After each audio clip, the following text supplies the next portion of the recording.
Hello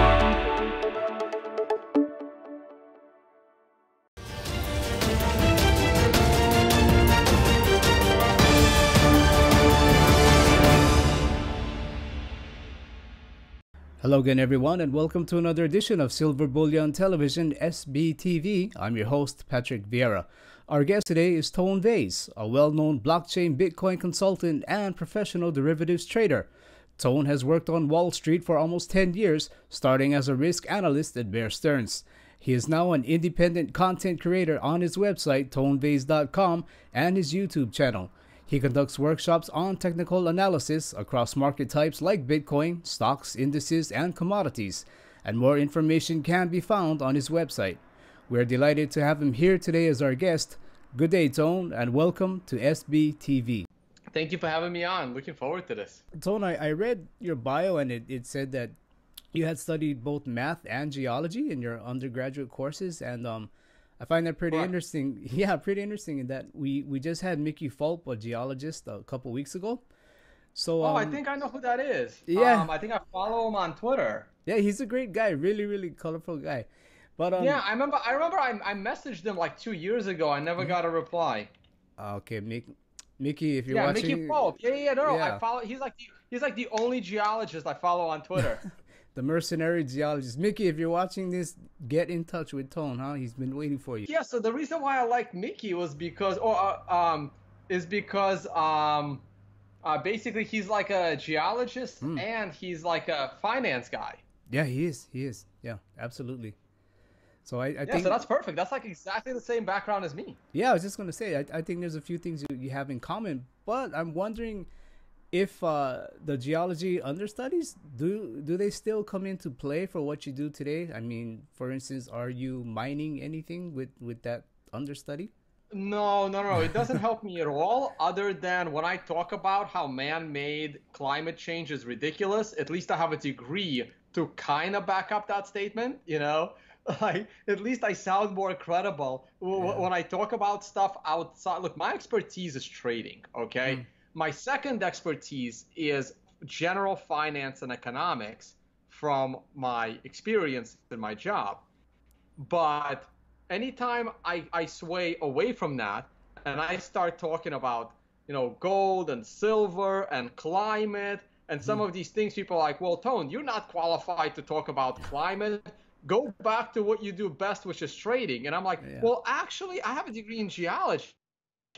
So unlike you, I did study this stuff at some point. I got to know a little bit about you from the crypto space. A few months back, we had Ken Bozak, who was on. And as I was doing some research on him, your name kept popping up over and over and over. But before you got into the crypto space, what was Tone Vays doing? Oh, man, I've gone through so many career paths. And based on my history, it's almost impossible for me to say that this career path is going to be the final one. I started out studying geology in undergrad, and geology is actually a really hard major. It may seem like fun, but it's hard. Even like all of like the traveling and the expeditions, it's a rough major. And I actually was taking a lot of math classes to keep my GPA up because it was hard for me to ace geology classes. I was outcompeted by people in my class, but my math skills were always amazing. Math was just too boring, so I didn't want to make math a major. I wanted to do something fun in college, and I wasn't a good writer, and I didn't like history, even though I do now. So my only path was going to be science, and I picked the science that was the most interesting. I kept taking math courses to keep my grades up. I ended up with 2 degrees, math degree, geology degree.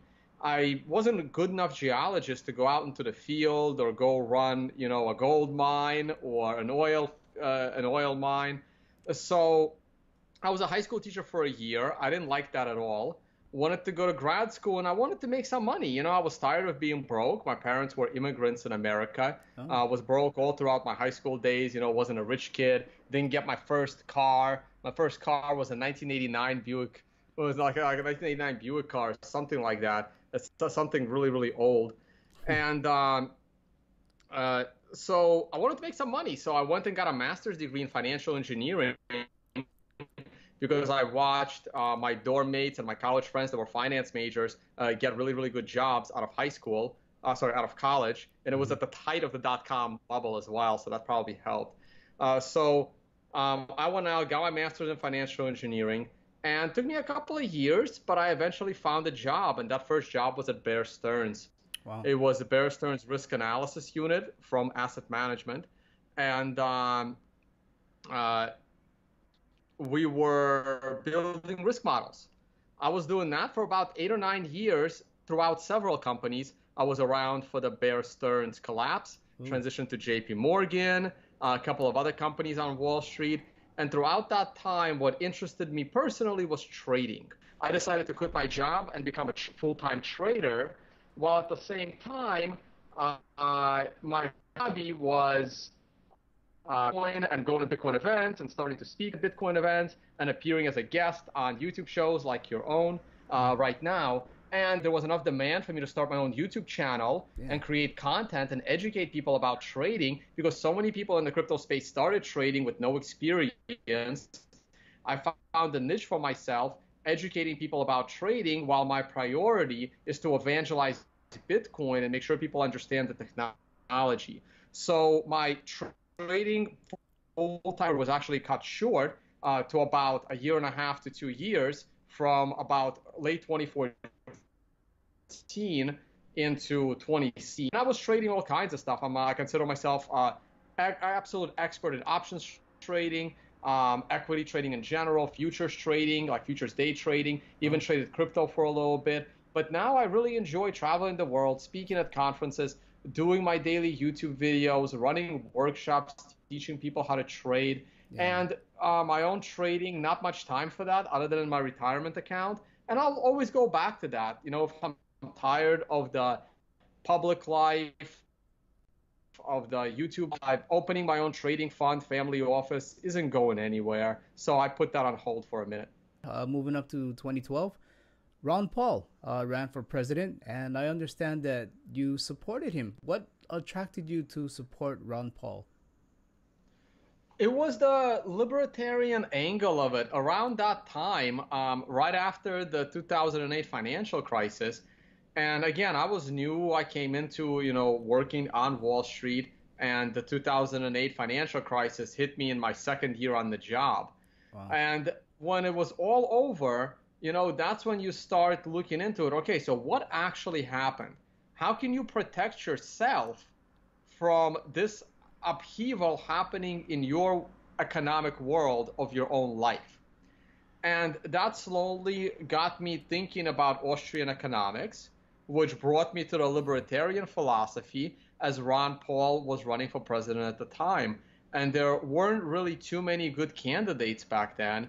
I really thought Ron Paul had a chance to make it to the showdown instead of Mitt Romney. So when it was a choice between, I believe that was 2012, so that was Mitt Romney going up against Obama. And I think I ended up voting for Gary Johnson that year. It was a bit of a waste of a vote, but I didn't have anybody else that I really wanted to vote for other than Ron Paul. And that got me into that whole movement. So you go through the progression, and I go through that progression really quickly. Ron Paul, that got me to listening to, some more RT, some more independent media, a lot of independent YouTubers that I was watching back then. Don't really want to name any names of YouTubers because I don't watch them anymore, and I don't really know what they're saying these days. And but that whole libertarian side of things, that got me more interested in the anarcho-capitalist philosophy. And all of those philosophies are centered around gold and silver. But then that led me into the understanding what Bitcoin is around 2012, 2013. Yeah. And having looked at gold and having traded and seen the gold and silver bubbles of 2011, I have a very different gold and silver perspective today than I did in, let's say, 2012, 2013, as I was transitioning from being a gold bug into, I guess, being a Bitcoin maximalist, as people like to call me today. So I have several things to say about gold and silver, and I still have a lot of gold and silver, but to be honest, I'm not exactly sure why. Maybe one of the reasons is I bought them at a higher price than they are now, and it's just painful to admit that mistake and sell them at a loss right now. Sure, that's fair. Fair enough. But what got you to finally pull the trigger and buy your first Bitcoin? So I heard about Bitcoin in early 2011. And that was because of the WikiLeaks use case. And WikiLeaks was just all over the news, becoming very popular. And the US government cut them off from all sorts of funding. They cut them off from Visa, MasterCard, PayPal, so that WikiLeaks was almost forced to shut down. They were able to maintain the cost of running their servers by accepting Bitcoin donations. So that's when Bitcoin first came onto my radar as saying, hey, Bitcoin made WikiLeaks survive and continue doing what they're doing, which is exposing, government atrocities. Yeah. And it wasn't enough for me to run out and buy Bitcoin. You can call it busy, you can call it lazy, it doesn't matter. In 2012, Bitcoin came onto my radar again. Now Bitcoin is worth about $5 to $8. And I actually Googled Bitcoin in 2012, but everything that came back was mining.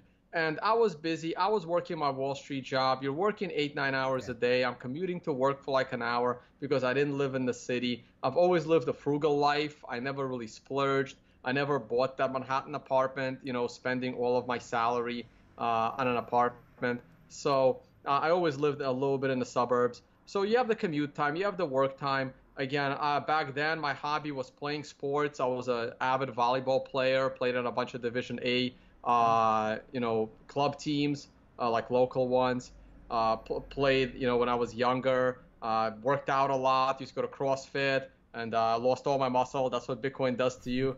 And so I was just too busy. I Googled it, all this mining stuff showed up, and then boom, I don't have time for this, whatever. Then in 2013, it finally hit me, and it took the bank confiscation of Cyprus. When those banks in Cyprus, which is on the euro and is part of the eurozone, when they just shut down their banks and arbitrarily confiscated 47.5% of all the money above 100,000 euros, that's when I immediately started looking into Bitcoin. Okay, how do I buy this stuff? What do I do? Local Bitcoins, great. I looked at local Bitcoins, found some credible, high-ranked dealers. And I'm like, all right, let's go meet somewhere. And now I'm like meeting a stranger at some coffee shop in the middle of Brooklyn, handing them an envelope full of cash, and they're transferring Bitcoin into my phone. I had no idea what I'm doing. So that was on the Cyprus price bubble of Bitcoin of 2013. Then I made about 2 or 3 of these payments. I wish I spent more money even back then. And that's it. I didn't know any Bitcoiners. I didn't know anyone. I didn't have time to watch videos. I continued to watch RT. There was a couple of good shows. Max Kaiser's show is still going on. I've now been on Max Kaiser myself about 3 times, which is ironic because Max Kaiser is who I heard about Bitcoin from for the first time ever back in 2011. Yeah. So he had a huge influence on me becoming a Bitcoiner. And in the last 12 months, I've been on his show 3 times. So that's an absolute pleasure. Shout out to Max Kaiser of RT. There was another show there called Boom Bust that I was watching. Well, actually, it wasn't even Boom Bust back then. It was called Capital Account. It kind of became Boom Bust with a new host. And that's it. I didn't have any friends in Bitcoin. No one ever told me to buy Bitcoin, which is almost unfortunate. I wish I had some crazy libertarian friend telling me to buy Bitcoin in 2011. But anyway, that's when I got my first Bitcoin. It wasn't until 2014 that I meet another Bitcoiner because the New York City Bitcoin Center, the big one by Wall Street, opened up in, I think, February or something of 2014, and it was right down the street from my job. So around March or April, I started going there like once or twice a week after work, almost volunteering there, helping out, understanding myself, meeting speakers that were coming through the Bitcoin Center. And that got me my first speaking gig. That got me my first YouTube appearance on people's channels. That got me some libertarian radio interviews. And it all kind of took off from there. So that was my path into Bitcoin. Yeah, I think that's the pretty amazing part where you started off not really knowing too much about it, took a chance. Uh, Later on, years later, you started producing content, and now you've become a leader, an authority in the crypto community. What do you think enabled you to separate yourself or lift yourself from the rest of the pack? Because you are an authoritative voice in the crypto community. You know what? No one has ever asked me that question before. So I'm looking forward to answering this. I Okay. would say my number one quality that got me to where I am is my honesty Mm. and my genuineness. I would say that is what got me here. And this is why I am very careful in um, continuing on that path. I have never been an advisor for any company in the space. I have tried to stay as independent as possible. I have made sure I called out anything I feel is scammy or inappropriate in this space, Right. just so that I'm not associated with, well, Tony thought this could have been okay. I am very skeptical because of that. And I think that is the one quality that puts me up there in the top 0.1% of all the people in crypto is my ethics, my brutal honesty, and that resonates with my followers. The second thing that I believe helped me get here is because I do have an expertise. I have two pieces of expertise. One of them is my ability to educate.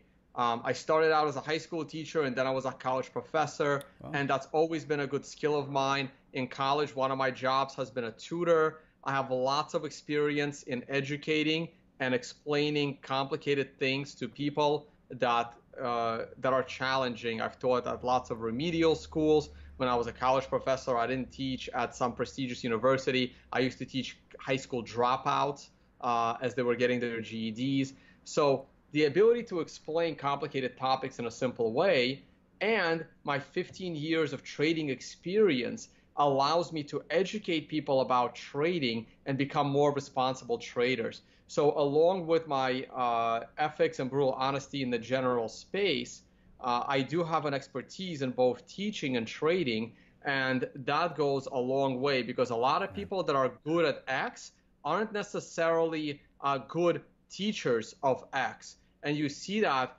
in these high-end universities where they hire these Nobel laureate professors. They hire these absolute experts in their field, and 90% of the time, they are terrible educators because they are just smarter than everybody around them. And it's hard for them to explain those complicated topics in a basic way. Some of the best teachers aren't necessarily the greatest experts in that field because it's a very hard dynamic.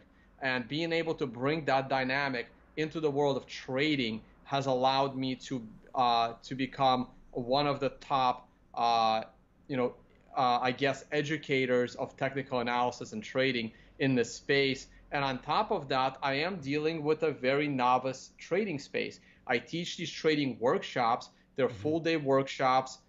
Some people think they're expensive. I think they're grossly underpriced because I want to help the community. So we can debate on that. But because I paid 8 times as much for the same information 15 years ago when I learned it, so and add inflation on top of that. So, and when I poll my class and I say, hey, how many of you have ever traded anything before the world of crypto came into your life? And maybe 20 to 25% of the class raises their hand. Yeah. So I am working with people that are learning how to be traders in the most illiquid, unregulated environment, which is a complete challenge. I it, it is. I got into crypto back in 2016. Didn't know anything about it. Was in a gold and silver shop selling gold and silver, and an ATM came in, and we didn't know anything about the machine. We thought it was just going to collect dust. But yeah, a lot of people they got into Bitcoin and they didn't know anything about it in the beginning. But At times, yes, you can be honest, even brutally honest. I think some of your podcasts, you've even labeled, were honest enough to label some tokens or ICOs even as scams, or possible scams, Ethereum, Litecoin, Dash, for instance. Um, but could you share what makes you determine or see that a coin or an ICO could possibly be a scam? Sure. I actually go beyond that. I call out specific people as well, Okay. because I'm just not scared and I just don't care. But for me, Bitcoin changed something. And by the way, 2016 was probably the best year to get into Bitcoin ever because you got in probably, let me guess, because of the Greek incident, probably got you very interested when the Greek banks shut down Yeah. around 2015, and then it takes about 6 months to kind of research it and figure it out. But that Greek banking shutdown in the summer of 2015 was huge for the price of Bitcoin. So 2016 is a good time to get in. You rode the bull market all the way up, Yeah. and now you're just realizing what happens when the market just gets a little too much overpriced, just like gold did, and then the way down is not very fun. So No, it's not. here's how I look at it. Here's how I look at it. Bitcoin did something. Bitcoin gave you a new asset class. And we can talk about in what ways does Bitcoin compete with fiat currency and does it compete with gold? Obviously, gold competes. Well, we'll probably get to that right after. This might have been a better topic. Maybe I should talk about that first. Sure. Let me talk about how Bitcoin competes with fiat and it competes with gold. And then we'll get back to your question, Sure. which was why do I consider the Bitcoin copycats to be scammy? So I just had this discussion with Nouriel Rubini on stage. We got into a little bit of a debate. I agree with no. Have you ever had him on your show? Not yet. So if you're watching, we'd love to have you on as well. But you are familiar with Nouriel Rubini's Yes. work, of course. Yes. Right. So Nouriel Rubini thinks that every crypto, including Bitcoin, is useless completely. And I agree with him on 99% of crypto, just not Bitcoin. So here's how gold competes with the US dollar. So gold basically competes with US dollar on monetary policy. There's really nothing else there, right? Because it's just monetary policy. And because you can print US dollars, but you can't print gold. Right. You can estimate the supply of gold, even though not as well as you can estimate the supply of silver. Recently, they announced that they found some Russian ship somewhere at the bottom of the ocean, and they suspect that it's holding like God knows how many tons of gold. So gold can still be discovered. So there could be influxes of gold inflation. Now, Bitcoin competes in a couple of additional ways. So gold also competes with the fiat system and even gold on monetary policy, because changing Bitcoin's 21 million Bitcoins and changing its inflation rate of half-life of every 10 minutes. Right now you get 12 and a half Bitcoins. In about 2 years, you're only going to get half of that, so 6.25 Bitcoin. So the inflation of Bitcoin in terms of Bitcoin in about 6 years is going to be smaller than it is for gold, a yearly inflation in gold. So Bitcoin is even harder money with as far as its monetary policy goes than gold. Bitcoin also competes with the fiat system in two additional ways. Unlike gold, Bitcoin is unconfiscatable if you're properly holding it. Gold lost this property with the invention of metal detectors. Because of metal detectors, your gold is now actually confiscatable. It's very difficult for you to hide your gold. And I wouldn't be surprised if the government, already has, means of flying a helicopter around and finding the gold that is buried under the ground, because you can only bury it so far. So being able to protect your gold in an unconfiscatable way is almost impossible today. You can put it in the craziest Swiss vault. And if the US government, in combination with the Swiss government, shows up in front of that vault with their guns, your gold is gone. So gold is now in today's day and age, your gold is confiscatable. And if you properly store Bitcoin, and notice how I say properly, if you let somebody else store your Bitcoin for you, like a Bitcoin bank, then of course it's confiscatable, just like e-gold was confiscatable. Yeah. And that's what happened to e-gold. But the ability to store Bitcoin yourself, and you can even memorize the password and delete the wallet, which means your Bitcoin is on the Bitcoin blockchain, and no one even knows it's yours until you choose to actually use it. This unconfiscatable property of something of value is something humans have never actually had before. And people still have not comprehended the power of being able to store wealth in an unconfiscatable form. So that is how Bitcoin outcompetes gold in today's day and age. There's one more property of Bitcoin that is very difficult for gold. And again, this is only in the last 50 years. And that is because we are living in a digital age. And we need to be able to send payments over our communication network, which is the internet. It is impossible to send gold over the internet or even peer-to-peer with our electronics without a middleman. And Bitcoin provides that ability. Again, if you use Bitcoin properly, you can now send censorship-resistant payments, whether in person or over long distances, without a middleman third party that can censor those transactions. And this is another property where Bitcoin outcompetes the fiat system and it outcompetes gold. Now, I will admit that right now, Bitcoin isn't the fastest in the world, right? It's still good enough. You know, within an hour at worst, your payment is completely final. Credit cards will still take months because you can do a chargeback, but it's not instant, and I'll admit that. It takes a little bit of time. It's not always private. You know, like people always complain about the privacy and fungibility of Bitcoin. I agree. Give it another year or two, and we will have more privacy and fungibility in Bitcoin. Bitcoin isn't always, you know, cheap. Right now, the transactions are pretty cheap. We ran into a problem late last year, November, December, when the Bitcoin protocol was being spammed with millions of transactions, couldn't process them in time. So Bitcoin isn't always going to be fast. It isn't always going to be cheap, and it isn't always going to be anonymous. For now, the smartest people in the world are working at fixing those problems, and I believe that they will fix them in a better way than anyone expects, but it will take a couple of more years. So it doesn't compete on being a payment network yet, but it already competes on those three properties. And the moment it competes on a payment network, then it will be a force to be reckoned with. And this is where, as a gold bug, you really need to start looking at Bitcoin and, you know, admitting that, hey, in a digital age, we could have something that is a little bit more useful. So this is the argument I use against those that believe in the fiat system, and this is the argument I try to portray for those that still believe that gold is valuable and Bitcoin isn't. Why do I think all of Bitcoin's crypto competitors are, you know, borderline scammy or full-blown scammy? Is because when Bitcoin started, it started out as a science experiment. It had no value.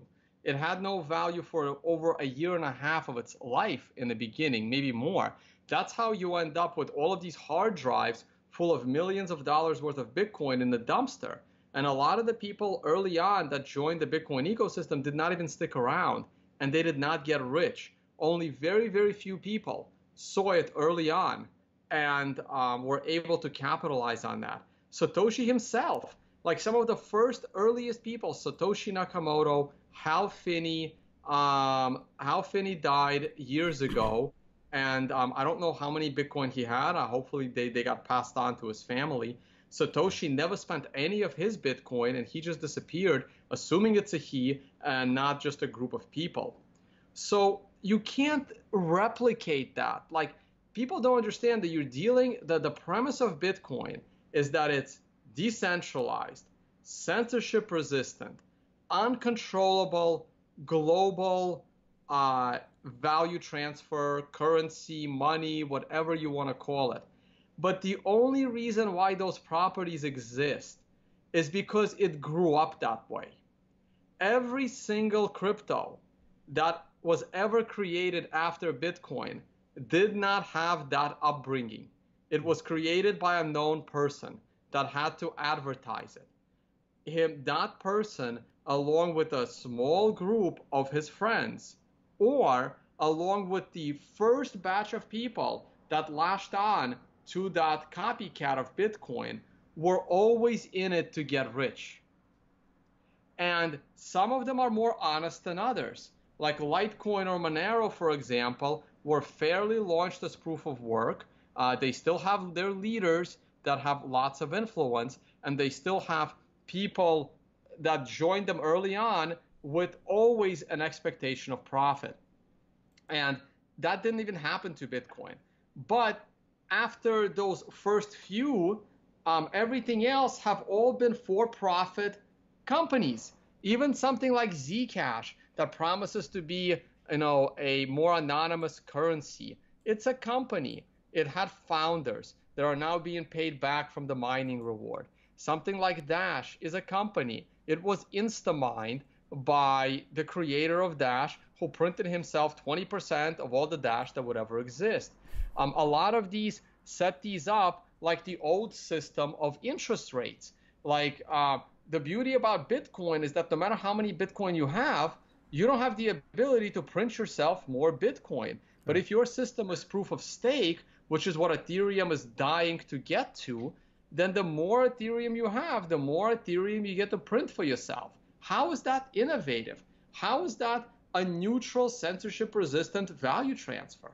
So the properties of Bitcoin are just unrecreatable. You don't create a decentralized, censorship-resistant, unconfiscatable value transfer because you are in control of it. That's not how it works. So while there are a small handful of honest projects that just don't have the same qualities as Bitcoin, the majority, 99% of all the other currencies that are claiming to be currencies, they're just completely centralized and at risk of censorship. They're not as technologically secure, and so on and so on. All of these ICOs are not only being built on top of an insecure blockchain like Ethereum, and I have whole podcasts explaining that on my YouTube channel.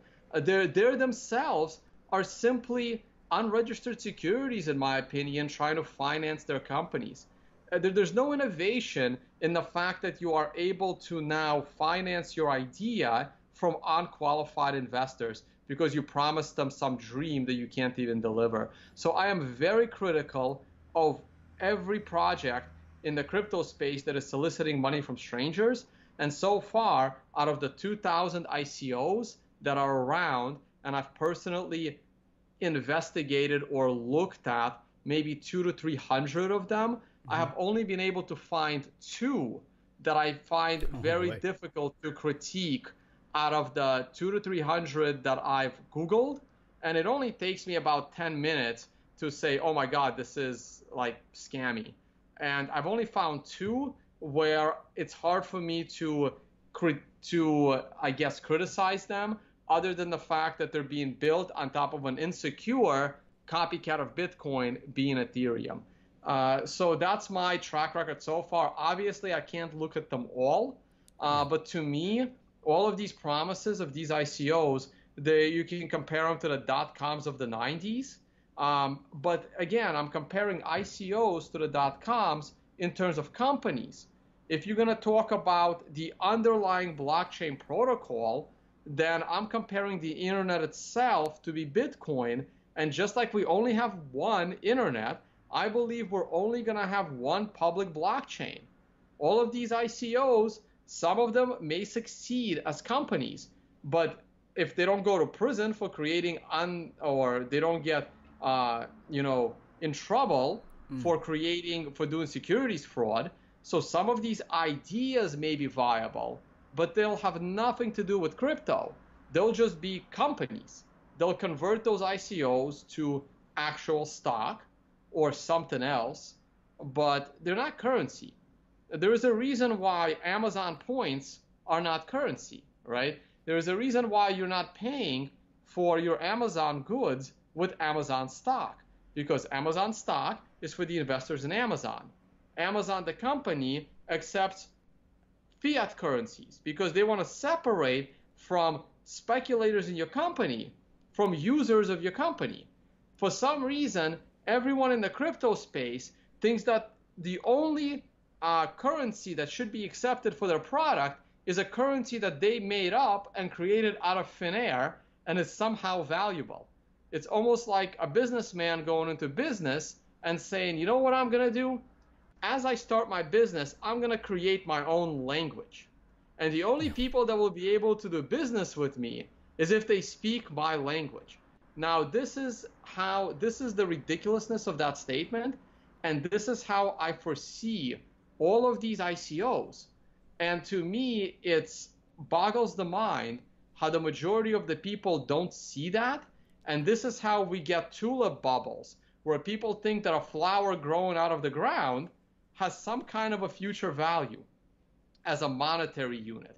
And then when the tulip bubble completely ends, people realize how dumb it was to believe that a tulip is going to, be the greatest financial instrument the world has ever seen.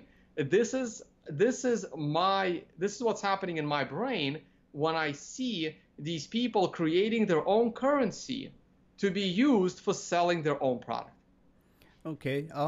Last year, Bitcoin had a pretty good ride up, and then this year it came down a bit.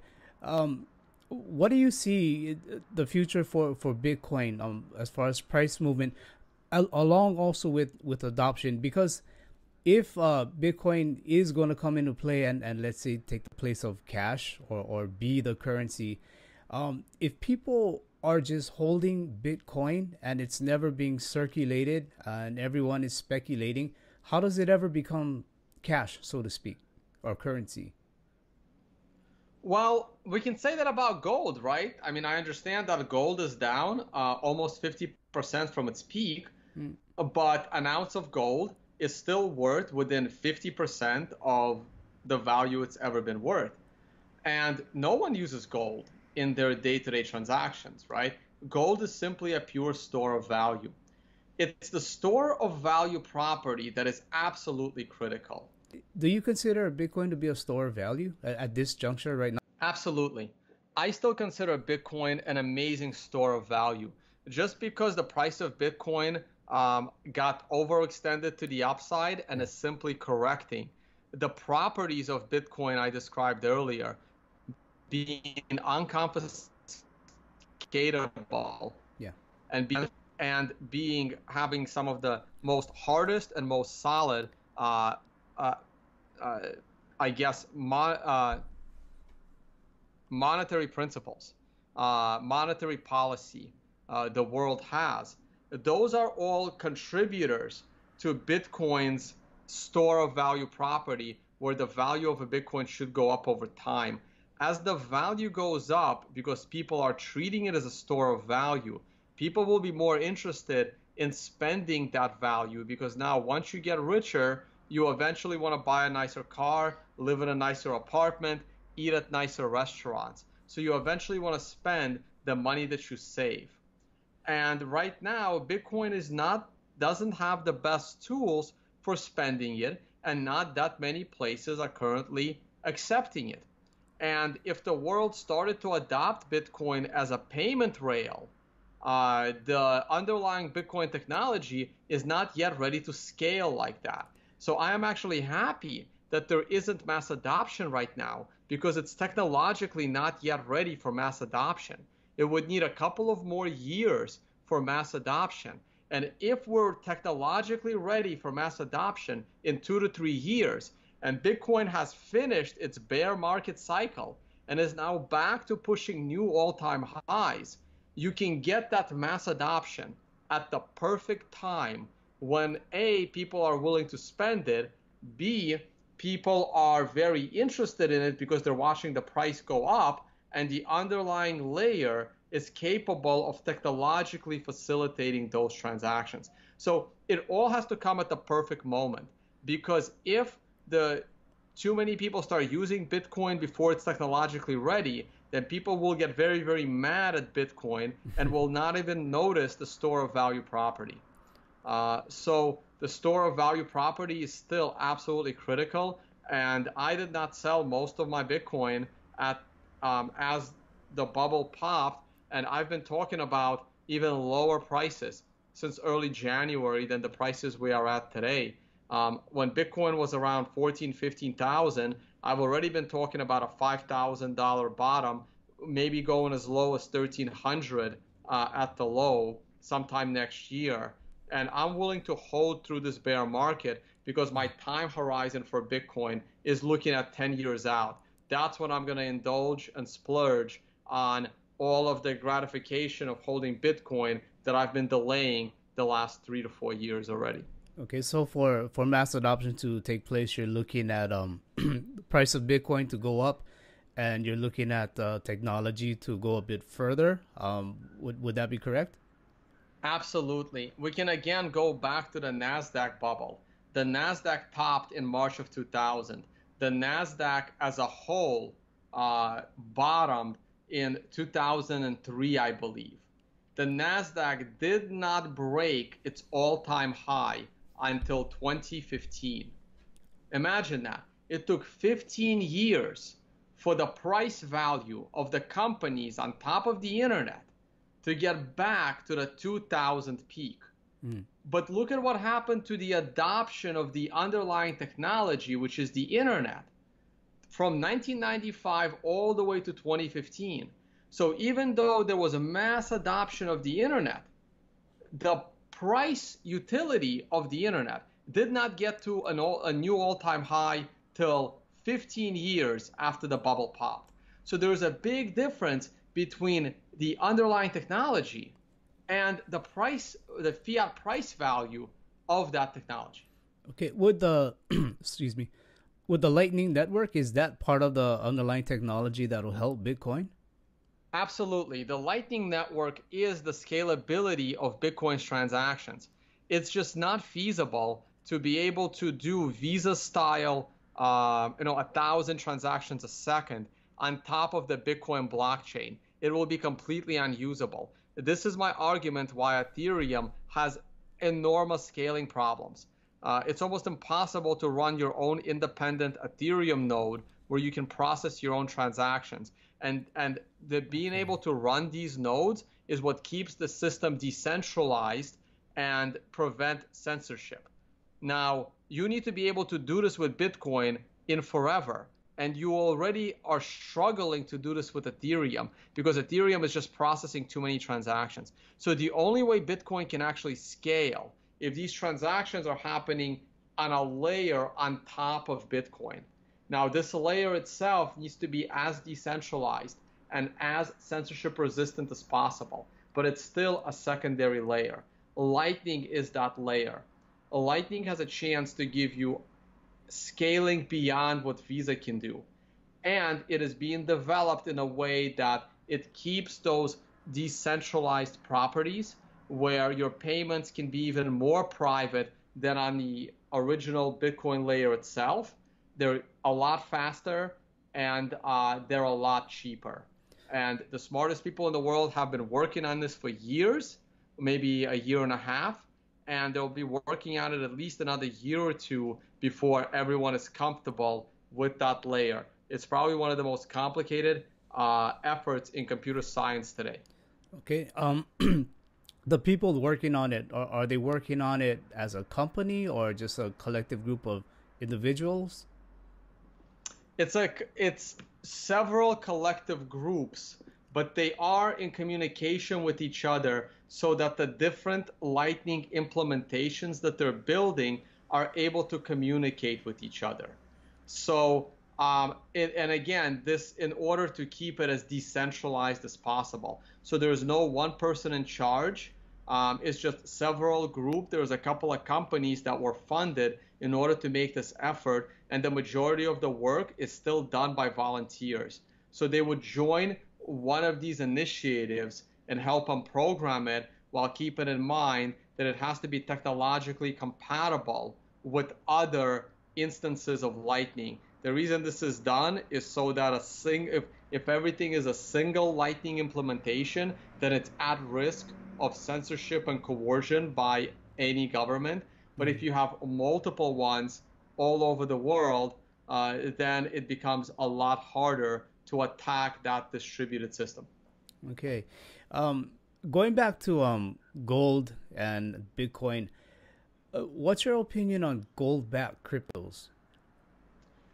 I think gold-backed cryptos, just like, let's say petrol-backed cryptos, I think it's totally meaningless. We already had a gold-backed crypto. It was known as e-gold. I'm sure you remember Yeah, that e-gold. was years back. Yeah. Years back. And what happened to e-gold? The government showed up and took the underlying gold and arrested the people in charge of the crypto that the gold was backing. That's the problem. When you try to back crypto by a physical asset, you are now a centralized company at risk of censorship, and B, your underlying asset is at risk of confiscation.